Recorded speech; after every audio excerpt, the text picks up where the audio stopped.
Hello everyone, my name is Aarti. और जैसा कि आप सभी जानते हैं कि ये मेरा खुद का यूट्यूब चैनल है, मास कम्युनिकेशन वाली स्टडी चैनल। यहाँ पे जैसे हमारे जो बच्चे हैं वो नॉन अटेंडिंग में हो गए हैं ऑलमोस्ट बच्चे। तो मैं चाह रही हूँ कि उन बच्चों को मैं टीच करूँ एज ऑनलाइन, जहाँ पे आपको रिकॉर्डेड सेशन भी मिल जाएंगे हमारे हमारे यूट्यूब चैनल पे। आपको इसका लिंक भी मिल जाया करेगा टाइम टाइम पर।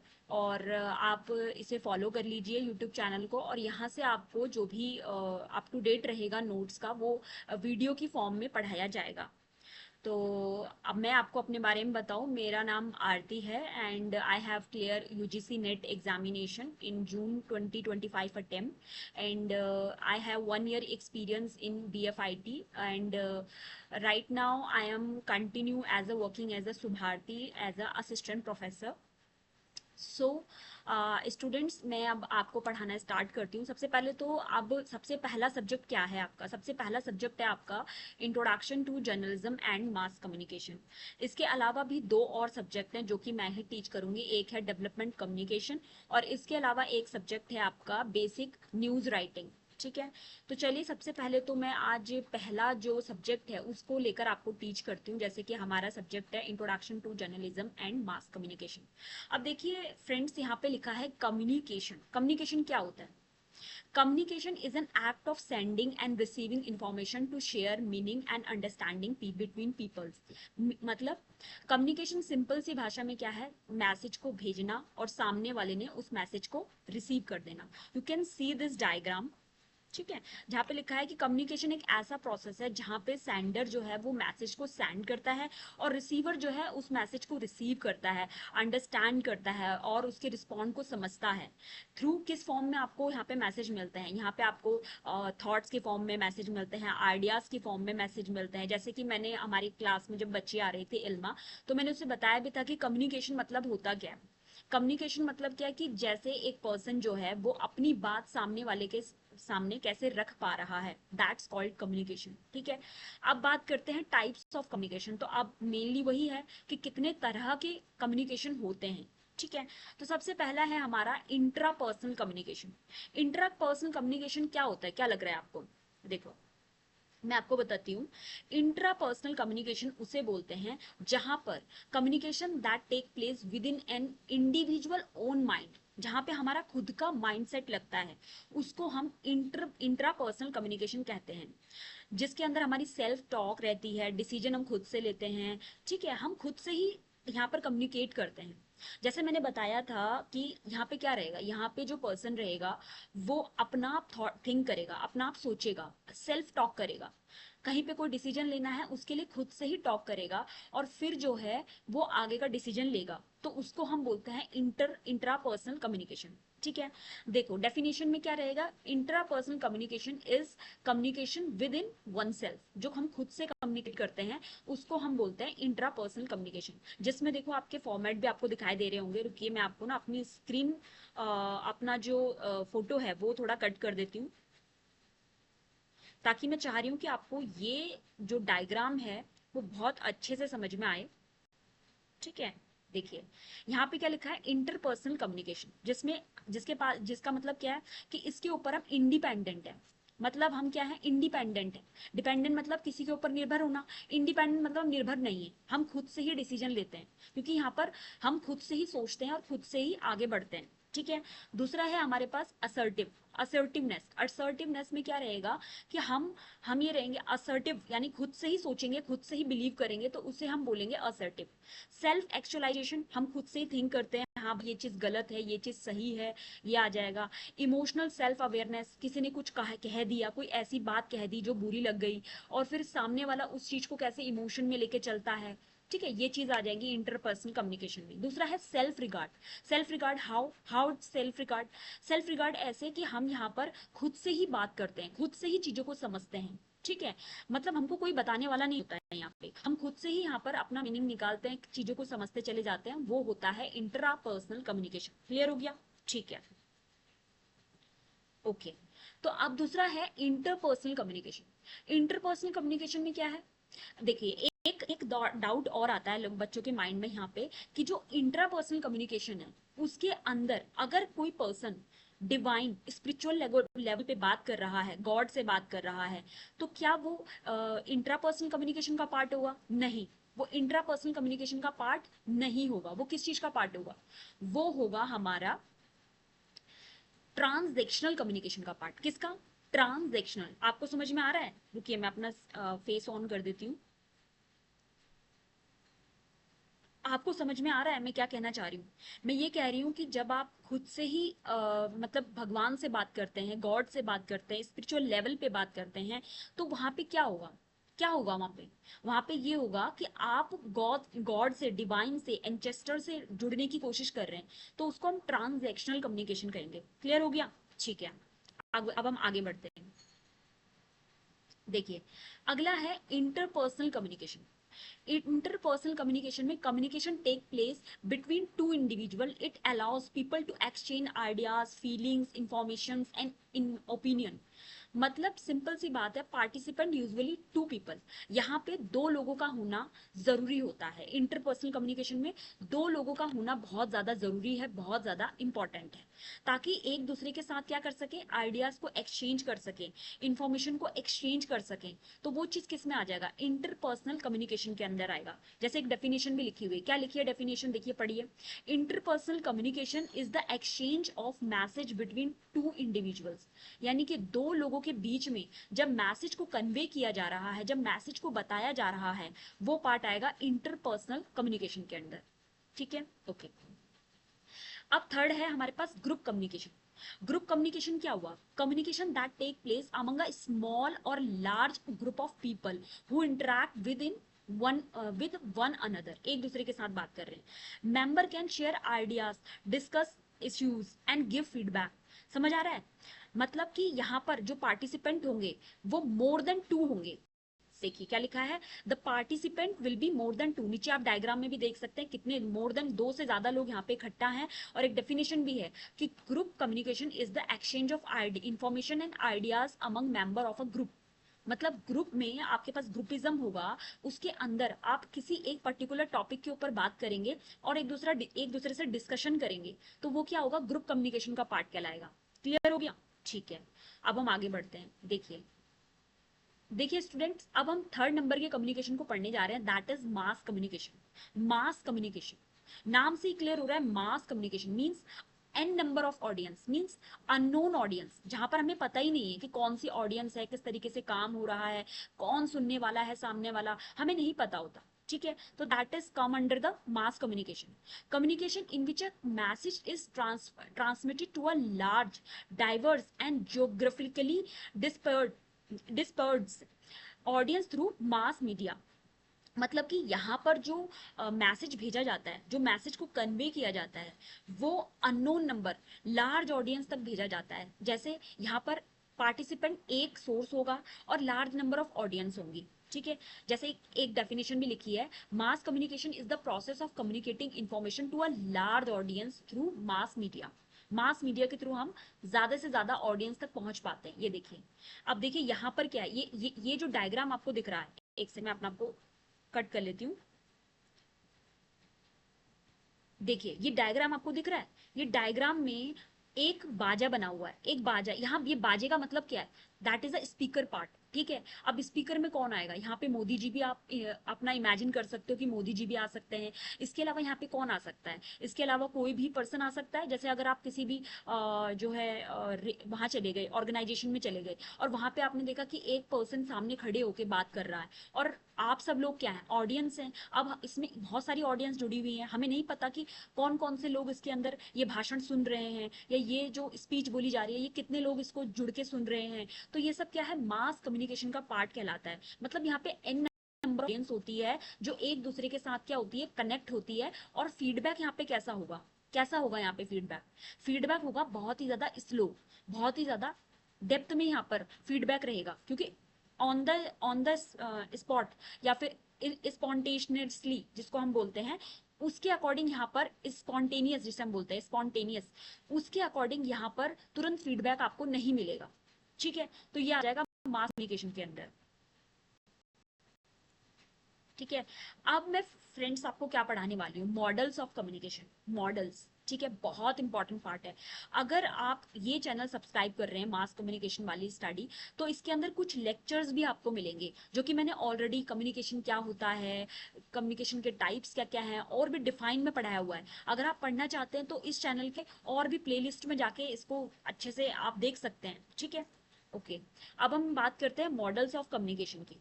तो मॉडल्स यहाँ पे कौन कौन से कम्युनिकेशन के हैं, एक तो है लीनियर मॉडल, दूसरा क्या है, नॉन लीनियर। ठीक है, अगर मैं बात करूं लीनियर मॉडल की, लीनियर क्या होता है, लीनियर का मतलब क्या है, लीनियर मतलब हो गया वन वे कम्युनिकेशन। मतलब यहाँ पर सिर्फ और सिर्फ एक सेंडर होगा जो कि अपनी बात रिसीवर तक पहुंचा देगा, एक डायरेक्शन में बताएगा। ठीक है, दैट्स द लीनियर। ठीक है, वैसे अगर आप इसको और अच्छे से समझना चाहेंगे तो मैंने एक वीडियो पहले से ही बना रखी है जिसका लिंक भी मैं डिस्क्रिप्शन में डाल दूंगी, जो कि मॉडल्स ऑफ कम्युनिकेशन के ऊपर ही है। ठीक है, और उसमें लीनियर को मैंने बहुत अच्छे से एक्सप्लेन किया हुआ है। ठीक है, तो हम आज भी मैं आपके सामने लीनियर मॉडल की बात कर रही हूँ, तो चलिए इसे पढ़ते हैं। ठीक है, तो सबसे पहले देखिए,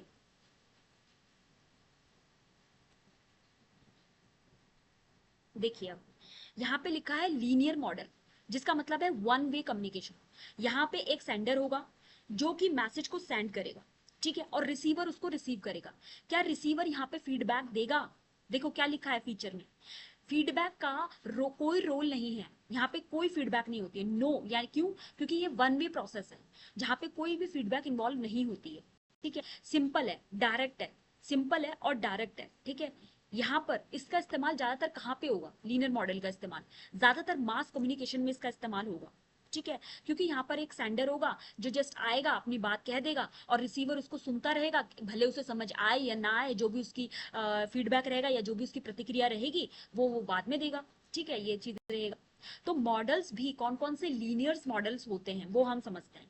सबसे पहले देखो इसकी एक ट्रिक है, बिसाल जी, जो कि मैंने बनाई हुई है, BSALG, BSALG, बिसाल जी मॉडल से कहते हैं।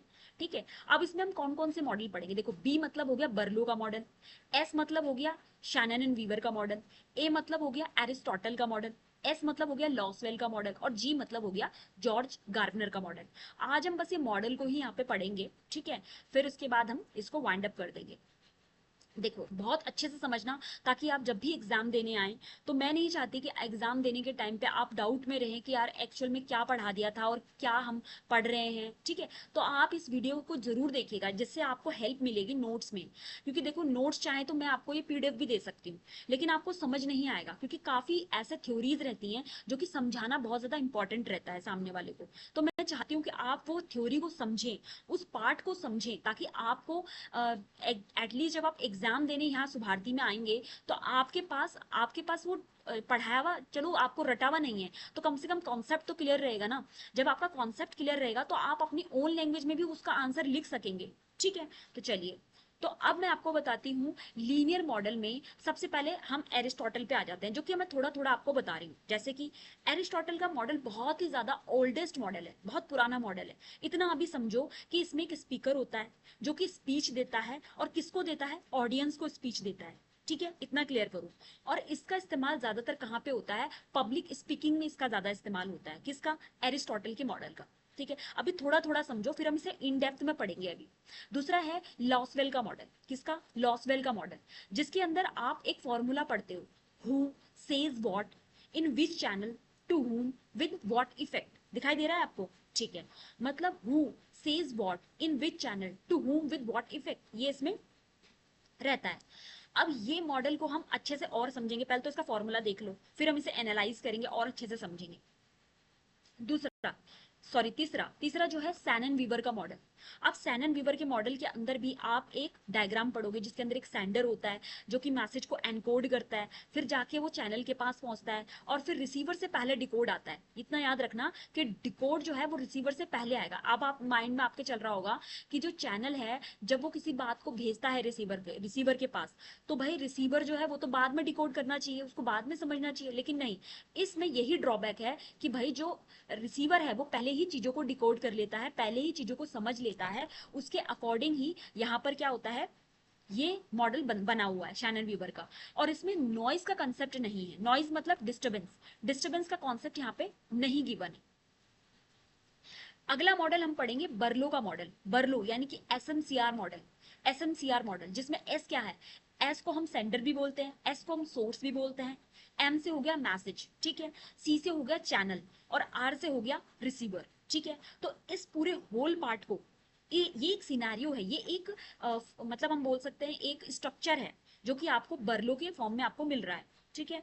फिर अगला मॉडल है आपके पास गार्बनर का मॉडल, जिसका पूरा नाम है जॉर्ज गार्बनर मॉडल, ठीक है। इसके अंदर क्या होता है कि कम्युनिकेशन का की परसेप्शन अलग होता है और उसको रियलिटी से रिलेट किया जाता है, ठीक है। अब इसको भी हम बहुत अच्छे से समझेंगे, बहुत एनहांस करके समझेंगे कि इन मॉडल्स में एक्चुअल में क्या बताया हुआ है। ये तो मैंने बेसिक बताया कि ये मॉडल्स हम पढ़ेंगे। अब इन मॉडल्स के अंदर एक्चुअल में क्या है, ये मॉडल क्या बला है, ये मॉडल के अंदर क्या पढ़ना है, ये चीज तो क्लियर हो तो चलो अब वो समझते हैं। अब देखो, सबसे पहले समझते हैं एरिस्टोटल का मॉडल। एरिस्टोटल का मॉडल मैंने आपको क्या बताया था, एरिस्टोटल का मॉडल बहुत ही ज्यादा ओल्डेस्ट यानी पुराना मॉडल है, जो कि कम से कम 384 से लेकर 322 बीसी के आसपास ये मॉडल आया था। बहुत ही पुराना है, बहुत ही ज्यादा यूनिक मॉडल है, ठीक है। ज्यादातर लोग इसका इस्तेमाल पब्लिक स्पीकिंग में करते हैं। क्यों करते हैं भाई? करते हैं इसलिए कि भाई सामने वाले को परसुएट कर सके, सामने वाले को परसुएट कर सके, इसलिए ये मॉडल का इस्तेमाल होगा, ऑब्वियस सी बात है, ठीक है। अब देखो यहाँ पर मैं आपको बताती हूँ, देखो एक स्ट्रक्चर है। स्ट्रक्चर क्या है, मैं जो बोल रही हूँ वो सुनना ध्यान से। एक स्पीकर होता है जिसको हम सेंडर बोलते हैं, ठीक है, सेंडर बोलते हैं, या फिर उसको सोर्स भी कह सकते हैं, ठीक है, जो कि कोई भी हो सकता है। जैसे मैं टीचर हूँ, या फिर कोई भी पॉलिटिशियन है, या फिर कोई भी लीडर है, वो अपनी बात सामने रख रहा है, और किस बात में रख रहा है, स्पीच की फॉर्म में रख दिया। या मैं जैसे आपको पढ़ा रही हूँ, तो मैंने अपनी पढ़ाने के ट्यून में आपके सामने अपनी बात रख दी, ठीक है। और ओकेजन क्या है कि भाई मुझे आपको नोट्स देने हैं। इसमें एक डायग्राम बनेगा, ऐसा बनेगा कि स्पीकर है, स्पीकर ने स्पीच दी और किसी ओकेजन में दी, ठीक है। उसका ऑडियंस पे, ऑडियंस के पास, वो ऑडियंस के पास पहुंची, और ऑडियंस के बाद उसका क्या इफेक्ट देखने को मिला, ठीक है। तो ये है, देखो मैं आपको एक यहाँ पर एक डायग्राम दिखाना चाहूँ, ये देखो एरिस्टोटल का मॉडल डायग्राम, ठीक है। देखिए,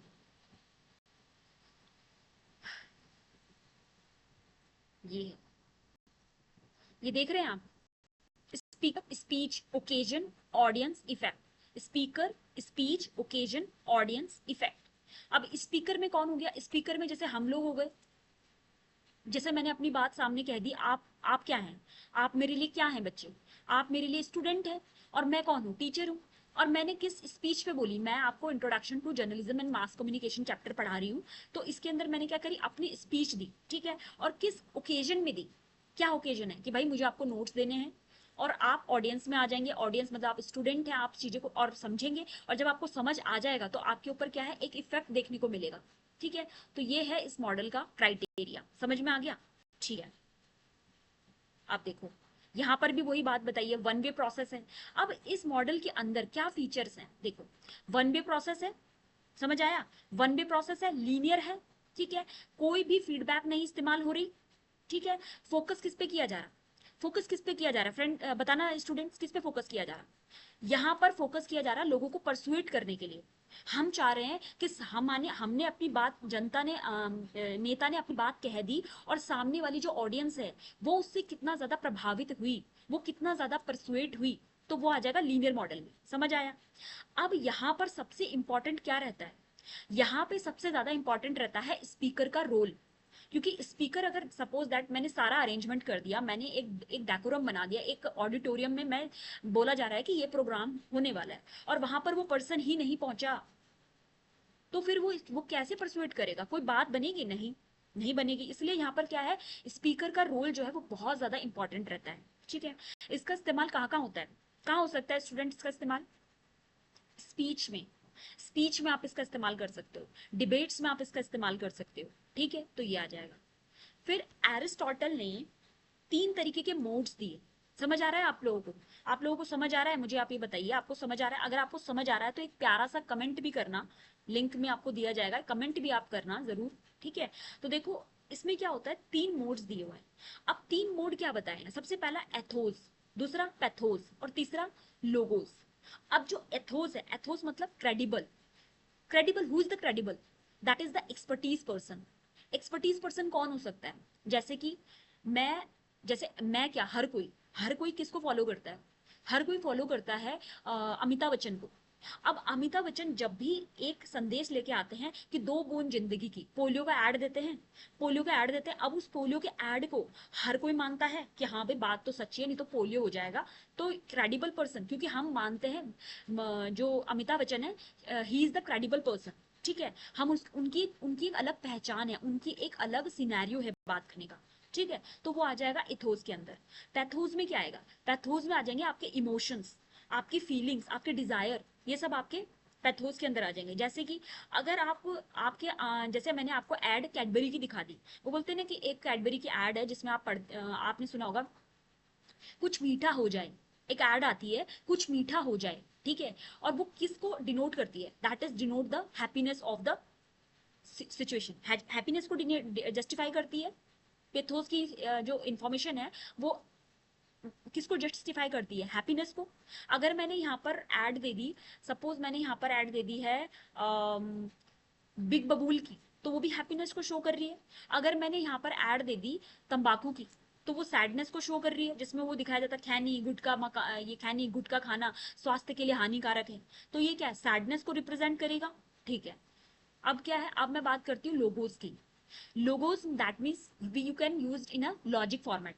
लॉजिक में हम इसका इस्तेमाल करते हैं, जैसे फैक्ट्स को फाइंड करने के लिए, डाटास को फाइंड करने के लिए, रीजनिंग को फाइंड करने के लिए। हाउ, कैसे फाइंड करोगे आप? जैसे कि मैंने बोल दिया इंडिया की कैपिटल दिल्ली, आपको याद करना पड़ेगा, ये फैक्चुअल डाटा है। आप रट के ये नहीं बोल सकते हो कि इंडिया की कैपिटल जो है पाकिस्तान है, नहीं बोल सकते। नहीं बोल सकते, क्यों? क्योंकि यहाँ पर रीजन क्या है? रीजन क्या है यहाँ पर? रीजन ये है कि भाई ये फैक्चुअल डाटा है, ये फैक्ट से रिलेटेड डाटा है। ठीक है, तो इसमें चेंजेस नहीं हो सकते हैं। अब इसमें एडवांटेज क्या है? किसकी एडवांटेज की बात कर रही हूँ मैं एरिस्टोटल के मॉडल की बात कर रही हूँ।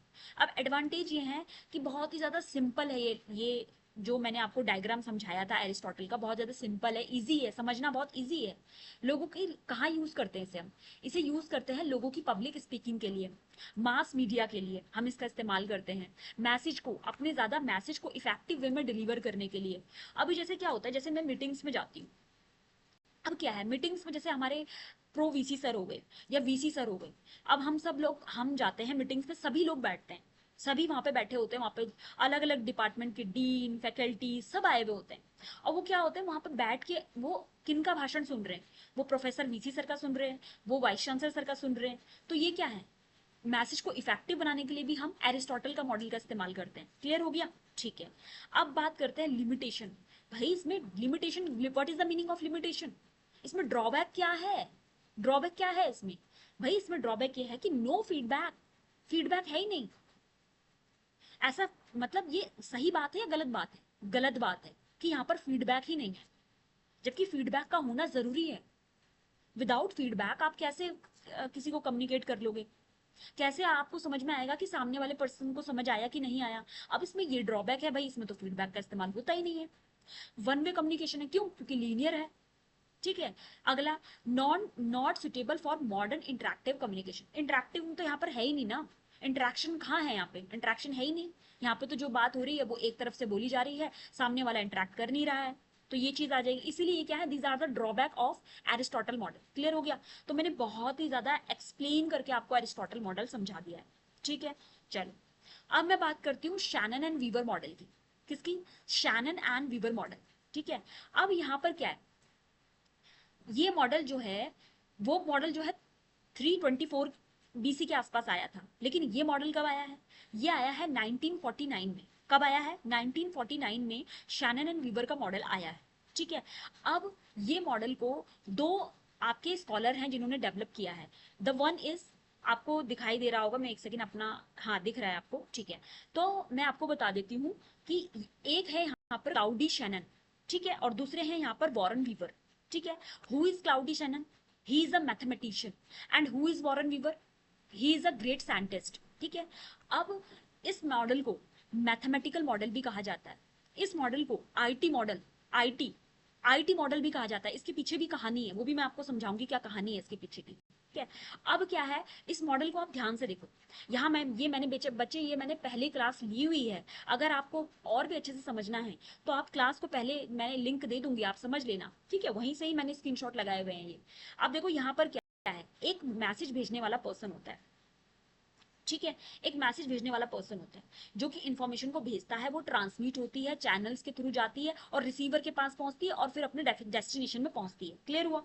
अब यहाँ पर क्या है, इस मॉडल में क्या बताया हुआ है, इस मॉडल में ये कहा गया है कि जो Shannon and Weaver and Warren Weaver, ये दोनों है, शैनन और वीवर, इन दोनों को मिला के ये मॉडल बना है। अब ये दोनों जो है आईटी कंपनी में काम करते थे। कहानी सुनो आप, क्या क्या वजह हुई इस मॉडल के आने की। ये मॉडल के आने की वजह ये हुई कि शैनन और वीवर आईटी कंपनी में काम करते थे, टेलीकम्युनिकेशन कंपनी में काम करते थे, ठीक है। तो एक दिन क्या होता है, वॉरेन वीवर जो है वो अपनी वाइफ को कॉल करते हैं, तब उनके दिमाग में ये मॉडल आता है। वो अपनी वाइफ को कॉल करते हैं और वो कहते हैं कि हम ना एक डॉग लेंगे। क्या लेंगे? हम एक डॉग लेंगे, और जो डॉग लेंगे वो हम बहुत ही अच्छा लेंगे, बहुत ही अच्छा सही से उसकी देखभाल करेंगे, बहुत उसकी केयर करेंगे, ठीक है। इस तरीके से हम एक डॉग लेंगे, ठीक है। लेकिन जो वीवर की वाइफ होती है, अब they she are not clear about it कि वो कौन से ब्रीड की बात कर रहे हैं, किस कलर में, किस ब्रीड की बात कर रहे हैं, जर्मन सैफर्ड की बात कर रहे हैं या फिर छोटे जो आजकल भौटिया कुत्ते होते हैं उनकी बात कर रहे हैं, या किस किस किस डॉग की बात कर रहे हैं। तो she is not clear about that. तो दैट्स कॉल्ड द नॉइज। इसको हम नॉइज बोलेंगे, ठीक है, क्योंकि वो क्लियर नहीं है अपने कॉन्सेप्ट को, वो चीजों को लेके क्लियर नहीं है, ठीक है। तो यहाँ पर ये इसी वजह से ये मॉडल बनाते हैं शैनन वीवर, कि हम अपनी बात जो है वन वे तरीके से सामने रख सकते हैं। अब ये इस कॉन्सेप्ट में सबसे नॉइज भी कितने टाइप्स की होती है वो समझाती हूँ मैं। सबसे पहला है फिजिकल नॉइज। जैसे सपोज दैट अब मैं किसी से बात कर रही हूँ सामने वाले से, और पीछे से ट्रैफिक की आवाज आ रही है, टैन टैन टू टू आवाजें आ रही हैं, पीछे से पंखे की आवाज आ रही है, पीछे से जनरेटर चल रहा है। तो ये क्या है? These are the physical noise, ठीक है। अब साइकोलॉजिकल नॉइज क्या हो गई?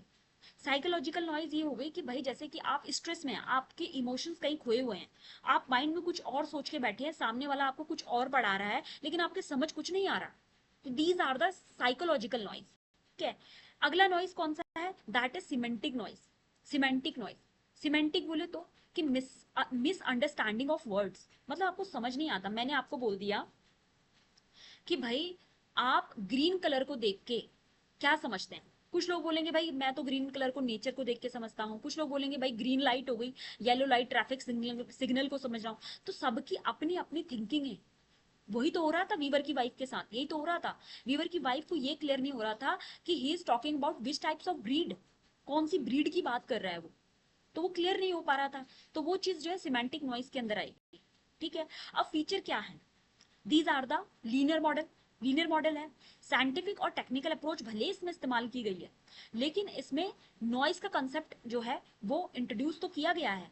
लेकिन यहाँ पर, अब यहाँ पर क्या है, फोकस हम यहाँ पर मैसेज के ऊपर ज्यादा फोकस करते हैं कि भाई सामने वाले ने मैसेज को समझ लिया है, ठीक है। वही एग्जाम्पल यहाँ पे दिए हुए हैं। अब एडवांटेज क्या है? ये मॉडल की एडवांटेज ये है कि ये सिस्टमैटिक मॉडल है। सिस्टमैटिक कैसे? वीवर ने यही तो वीवर यही तो चाह रहे थे कि जो हम बात कर रहे हैं, जो हम बताना चाह रहे हैं, वो क्लियर तरीके से सामने वाले को समझ आ जाए। उसका तो मेन मोटिव ये था ना, वीवर का तो मेन मोटिव ये था ना कि जो मैं कह रहा हूँ वो सामने वाले को समझ में आ जाए। लेकिन सामने वाला तो अब किस तरीके से समझ रहा है, इसीलिए तो इसने नॉइस को 3 भागों में डिवाइड कर दिया। कौन कौन से भागों में, कौन कौन से पार्ट्स में? सबसे पहला है फिजिकल नॉइज, दूसरा है साइकोलॉजिकल नॉइज, और तीसरा है सिमेंटिक नॉइज। तो इन पार्ट्स में डिवाइड किया, ठीक है। अब अब यहाँ पर लिमिटेशन, ड्रॉबैक क्या है भाई? सिंपल सी बात है, लीनियर मॉडल है तो फीडबैक यहाँ पे होगी नहीं, फीडबैक नहीं होगी, सिंपल बात है, फीडबैक नहीं होगी। ह्यूमन के इमोशंस को भी इग्नोर किया गया, क्यों? क्योंकि भाई जो वीवर की वाइफ थी वो तो कंफ्यूज थी ना, वो तो कंफ्यूज थी कि भाई किस डॉग की बात हो रही है, किस ब्रीड की बात हो रही है। She is not clear about it, उसको उनको क्लियर नहीं था। तो ये चीज आ जाएगी। और वन वे मॉडल है, ठीक है। अब इसमें इंप्रूवमेंट की क्या जरूरत है? इसमें इम्प्रूव क्या करना है? इसमें इम्प्रूव ये करना है कि इसमें फीडबैक का कॉन्सेप्ट आना चाहिए था। ये हम लोगों की थिंकिंग है, क्योंकि मॉडल में ये ड्रॉबैक है भाई कि फीडबैक होना चाहिए था। फीडबैक होता, अगर अगर वीवर की वाइफ ये कह देती कि भाई तुम जो है किस ब्रीड की बात कर रहे हो, किस किस कौन सी ब्रीड की बात, किस कलर की, किस जाति की आप डॉग की बात कर रहे हो, तो मैं तो समझ भी पाऊं। लेकिन क्या है, वो समझ ही नहीं पाई, ठीक है। अगला समझते हैं। अगला है मॉडल। आपको क्लियर हो रहा है ना? आपको स्टूडेंट्स यहाँ पे क्लियर हो रहा है कि नहीं हो रहा है? अगर हो रहा है तो प्लीज एक प्यारा सा कमेंट मेरे लिए जरूर करना आप ये वीडियो को देखने के बाद, ठीक है। अब देखो, बर्लो का मॉडल, बर्लो के मॉडल को समझते हैं, जिसको हम एसएमसीआर मॉडल भी कहते हैं, ठीक है। एसएमसीआर मॉडल इसको क्यों कहते हैं? सबसे पहले ये मॉडल 1960s में आया था, और इसको लेके बर्लो बर्लो तो हम खूब कर रहे हैं, इनका पूरा नाम डेविड बर्लो है, ठीक है। और इस मॉडल को 1960s में लाया गया था, ठीक है। अब मेन फोकस क्या था? मेन फोकस ये था कि कम्युनिकेशन को बहुत ज्यादा इफेक्टिव तरीके से दिखाया जाए, बहुत ही ज्यादा इन्फ्लुएंस तरीके से दिखाया जाए, ये इसका बर्लो जी का मेन मोटिव था, ठीक है। अब आप ये डायग्राम देख रहे हैं, that is the main important diagram, जहां पर एक सोर्स है। एक सेकंड में अपना आपको यहाँ पर बंद कर लेती हूँ ताकि आपको डायग्राम अच्छे से क्लियर हो। देखो यहाँ पे क्या लिखा हुआ है, सोर्स है। सोर्स ने कोई मैसेज को एनकोड किया। Encode, what is the meaning of encode and what is the meaning of decode? Encode मतलब हो गया, you just sending the message, you just sending the message, that's come under the part of encoding part. और if you talk about from decoding part, that means to you decode, you understand this message properly, so that's come under the decode part. Hindi में समझाती हूँ, encode part उसे बोलते हैं जब आप किसी मैसेज को अपनी भाषा में बताते हैं सामने वाले को, उसको हम एनकोड बोलते हैं। और डिकोड किसे बोलेंगे? आप उसको समझ रहे हैं, उस मैसेज को समझ रहे हैं, वो चीज आ जाएगी डिकोड के अंदर। क्लियर हो गया? ठीक है। अब बर्लू भाई साहब क्या चाहते थे?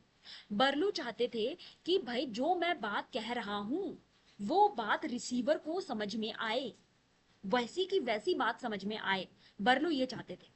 लेकिन इस मॉडल की एक गलत बात यह है कि इसमें इन्होंने फीडबैक का कॉन्सेप्ट यूज ही नहीं किया। फीडबैक का कॉन्सेप्ट यूज करते तब तो भाई बर्लो भी क्लियर होते ना कि सामने वाले पर्सन को मेरी बात समझ आई या नहीं आई, ठीक है। तो ये इस मॉडल की क्या है, ड्रॉबैक है। अब यहाँ पर क्या है, क्या जा रहे हैं, देखो सोर्स, सोर्स के पास क्या है, वो कम्युनिकेशन स्किल्स हैं, वो एटीट्यूड है, वो नॉलेज है, वो सोशल सिस्टम है, वो कल्चर है उसके पास, ठीक है। वो मैसेज को कंटेंट की फॉर्म में डिलीवर कर रहा है, वो स्ट्रक्चर की फॉर्म में डिलीवर कर रहा है। और सामने वाला चैनल, चैनल में क्या क्या क्या चीजें आ जाएंगी, हियरिंग, आप सुनते हो चैनल को, देखते हो, ठीक है। कैसे हो जाएगा? टच मतलब जैसे आपके पास आजकल क्या है, ये आप स्मार्टफोन यूज कर रहे हो, उसके अंदर आप अपनी खबरें वगैरह पढ़ते हो, नॉलेज लेते हो।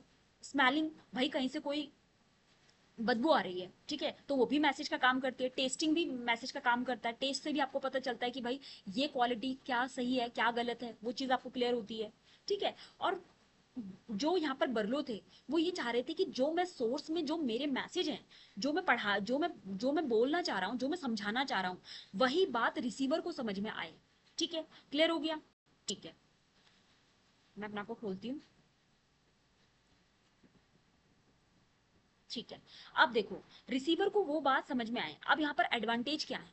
एडवांटेज ये है कि भाई यहाँ पर कम्युनिकेशन को बहुत ही अच्छे से समझाया जा रहा है, फोकस किया जा रहा है ह्यूमन के बिहेवियर के ऊपर, ताकि सामने वाले को वो बात क्या है अच्छे से समझ आ सके, ठीक है। इसके ऊपर फोकस किया गया है। क्लियर हुआ? ठीक है। लिमिटेशन क्या है? लिमिटेशन है क्या?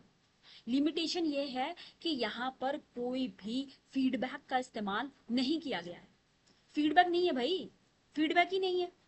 फीडबैक होनी चाहिए थी, फीडबैक होती तो तभी तो डेविड बर्लो को क्लियर होता ना कि सामने वाले ने, जो मैं अपनी बात कह रहा हूं, वो उसे समझ आ भी रही है कि नहीं आ रही है, ठीक है। वन वे प्रोसेस है। यहाँ पर क्या है, कोई भी नॉइस का कॉन्सेप्ट भी नहीं है भाई, क्योंकि जो हम पीछे वाला मॉडल पढ़ रहे थे शैनन एंड वीवर का, भाई उन्होंने तो नॉइस का कॉन्सेप्ट यूज किया, लेकिन जो आपके ये बर्लू भाई साहब हैं, इन्होंने नॉइस का कॉन्सेप्ट यूज ही नहीं किया, ठीक है। समझ में आया? ठीक है। तो अभी तक हम जो जितने मॉडल हम पढ़ चुके हैं, वो कौन कौन से मॉडल पढ़ चुके हैं? बर्लो का मॉडल पढ़ चुके हैं, सैनन का मॉडल पढ़ चुके हैं, एरिस्टोटल का मॉडल पढ़ चुके हैं, ठीक है। अब जो है, अब हम पढ़ने जा रहे हैं लॉसवेल का मॉडल। क्या पढ़ने जा रहे हैं? लॉसवेल का मॉडल पढ़ने जा रहे हैं, ठीक है।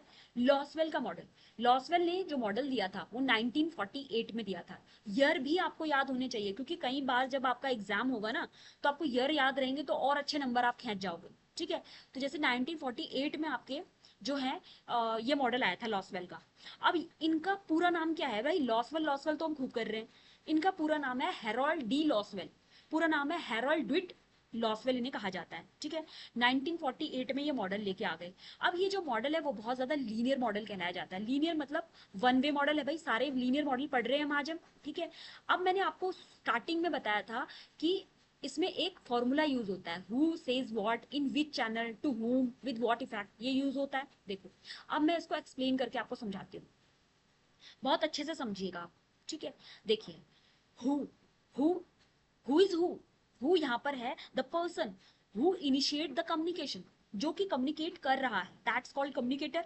ठीक है, अब उसने क्या किया, मैसेज को भेजा, सेज व्हाट में कौन कौन लोग पीपल्स आ जाएंगे, भाई उसने क्या मैसेज कहा, कौन कौन क्या क्या कंटेंट आ जाएगा इसके अंदर, पीपल तो नहीं आएंगे, कंटेंट क्या बोला है। ठीक है, उसके बाद इन विच चैनल, किस चैनल का इस्तेमाल किया, भाई उसने ऑल इंडिया रेडियो का इस्तेमाल किया, या उसने जो है न्यूज चैनल का इस्तेमाल किया, या फिर उसने यूट्यूब का इस्तेमाल किया, या उसने फेसबुक पे लाइव कर दिया, तो किस तरीके के चैनल का इस्तेमाल किया, वो आ जाएगा आपका इन विच चैनल में। टू होम में आ जाएगा कि भाई रिसीवर कौन, हु इज द रिसीवर, जो रिसीव कर रहा है उसको। ठीक है, कौन कौन लोग हैं जो उसको समझ रहे हैं। ठीक है, विद व्हाट इफेक्ट, भाई फिर अब इम्पैक्ट देखा जाएगा कि भाई क्या इम्पैक्ट देखने को मिला। ठीक है, तो ये चीजें, ये कंटेंट जो ये बात कही है, ये लॉसवेल ने अपने मॉडल में समझाई हुई है। और अगर आप डायग्राम बना के आते हैं पेपर में, तो आपको full out of full marks मिल जाते हैं। ठीक है, ये भी मैं आपको बता दूं। अब इसके की फीचर क्या है, भाई लीनियर मॉडल है, फोकस किया है भाई इफेक्ट के ऊपर, कि जनता के ऊपर इसका क्या प्रभाव देखने को मिल रहा है। ठीक है, एडवांटेज क्या है, एडवांटेज ये है कि भाई सिंपल है, इजी है, भाई समझ में आ रहा है, सिंपल सी बात है, समझ में तो हमें आ रहा है। लेकिन लिमिटेशन, ड्रॉबैक क्या है भाई, ड्रॉबैक यह है कि फीडबैक नहीं है, वन वे है, और यहाँ पर नॉइज जैसे कॉन्सेप्ट को इग्नोर किया हुआ है। ठीक है, समझ आ गया, समझ आ गया लॉसवेल का मॉडल। ठीक है, अब देखो क्या है, अब है गार्बनर का मॉडल, गार्बनर का मॉडल हम समझते हैं। ठीक है, तो गार्बनर का मॉडल क्या कहता है, गार्बनर का मॉडल जो है वो 1956 का मॉडल है। ठीक है, जो कि इनका पूरा नाम है जॉर्ज गार्बनर, जॉर्ज गार्बनर इन्हें कहा जाता है। इसी मॉडल को परसेप्शनल मॉडल भी कहा जाता है। क्या कहा जाता है, परसेप्शनल मॉडल भी इसे कहा जाता है। क्यों, क्योंकि यहाँ पे जो एक्चुअल में आप रिसीव कर रहे हो, परसीव कर रहे हो, उसका उसको कैसे इंटरप्रेट कर रहे हो, इंटरप्रेट मतलब उसको कैसे, उसका क्या मीनिंग निकाल रहे हो। ठीक है, ये चीज इसके अंदर आती है। देखो आप डायग्राम से समझ पाओगे, बहुत अच्छे से समझोगे डायग्राम से। एक सेकंड मैं अपना आपको हटा लेती हूँ, मैं चाह रही हूँ कि आपको डायग्राम बहुत अच्छे से क्लियर हो। ठीक है, अब ये देखो, जॉर्ज गार्नर क्या अपने मॉडल में बताना चाहते थे, वो ये चाहते थे कि भाई एक इवेंट होता है, इवेंट बोले तो कि भाई कुछ हादसा हो गया, कुछ सिचुएशन हो गई, सपोज करो कि दो कारें आपस में भिड़ गई, एक्सीडेंट हो गया। ठीक है, और वहां पे एक पर्सन मौजूद था जिसने ये इंसिडेंट होते हुए देख लिया। ठीक है, अब ये इंसिडेंट होने के बाद उसका क्या परसेप्शन बना, उसने क्या सोचा, उसकी थिंकिंग क्या हुई, यार आजकल हादसे बड़े कॉमन हो गए, उसने ये सोचा। ठीक है, अब उसने उस मैसेज को डिलीवर किया। ठीक है, और डिलीवर किस फॉर्म में किया या कैसे किया, और फिर रिसीवर दूसरे लोगों ने उसको समझा, ये इस मॉडल में बताया हुआ है। लेकिन इसने क्या किया, इसने डायमेंशन को दो भागों में बांटा। डायमेंशन जैसे एक हो गया आपका परसेप्शनल डायमेंशन, दूसरा हो गया means and control dimension. Perceptual dimension उसे बोलेंगे जहां पर आपके आप जैसे इस लड़के ने एक्सीडेंट होते हुए देखा, और एक्सीडेंट होने के बाद उसके दिमाग में क्या परसेप्शन बना, दैट्स कॉल्ड परसेप्शन डायमेंशन। और फिर उसने अपनी बात कैसे सामने वाले को कही कही होगी। दूसरा है means and control dimension. Means and control dimension में क्या रहेगा कि सामने वाले ने उस बात को किस तरीके से एक्सप्रेस किया, ये आ जाएगा कंट्रोल डायमेंशन में। जैसे अब वो लड़की, वो जो पर्सन था जो वहां पे मौजूद था, या तो उसने कुछ बातें अपने अंदर दबा ली, या कुछ बातें रख ली अपने अंदर, और फिर कुछ बातें बताई जो इंपॉर्टेंट रही, जो कुछ खास रही, तो इसीलिए उसको कंट्रोल डायमेंशन की कैटेगरी में कैटेगराइज किया गया है। अब देखो यहाँ पर इफेक्टिव अंडरस्टैंडिंग क्या लिखी हुई है, communication is not just sending message but also seeing, understand and expressing reality, that is the truth.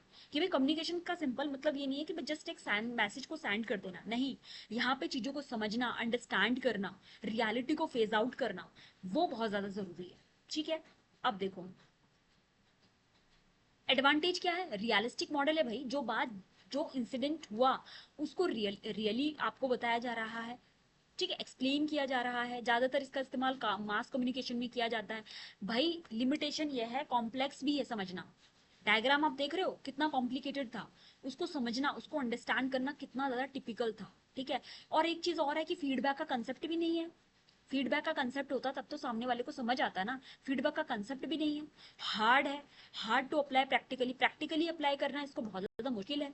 ठीक है, तो these are the drawback of George Garner model.